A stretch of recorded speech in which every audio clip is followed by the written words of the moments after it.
So what were some of the paths of your journey of healing, and your family as well? But I'd love to start with you. Yeah. As a survivor.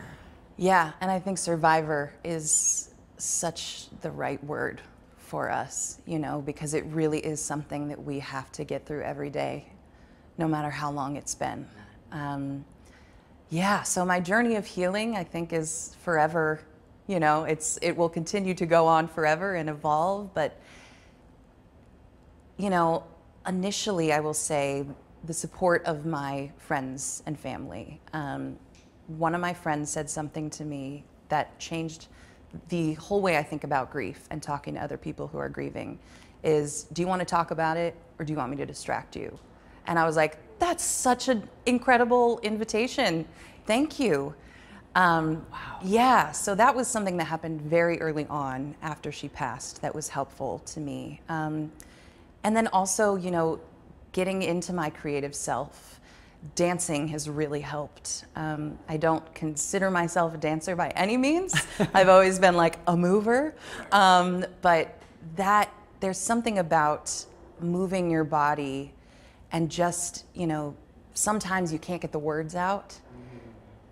So how can you get them out otherwise? So dance for me, and also painting. I've been doing a lot of painting without, you know, thinking about an end product. Really just like, okay, I'm having a lot of thoughts and feelings.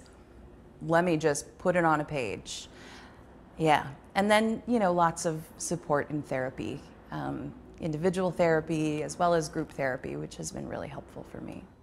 Do you have a level of guilt? You know, there's that survivor's guilt, and I'm sure for your mom it was very hard, like, you know, knowing that there were issues so early on. Like, what would you say to another young person that you would meet that had gone through this and wasn't sure what to do? The guilt is real, but it's also not our fault. So, you know, I'm learning to hold both of those things at the same time. That, you know, some days I replay things over in my head. What could I have done differently? What could I have said differently? The guilt creeps in, but also knowing I did the best I could. Our family did the best we could with what we knew at the time.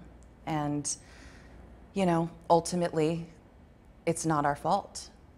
So that's something that I continue to kind of to wrestle with, and I think talking with other survivors really helps me kind of diminish that guilt when it comes in. Yeah, I know for me, you know, not having a platform, like I said, you know, generationally, it just was even more stigmatic, more taboo to talk about this. We were in a small town in, you know, down south, and when I got to New York, and my you know, after my sister died by suicide, it took me a little while to get my bearings, but I met this wonderful family who found me a therapist. And it was just, I didn't know any other survivors, but just understanding through therapy that, you know, there wasn't much that could have been done at that point, and that guilt. And I love what you said about holding space for both,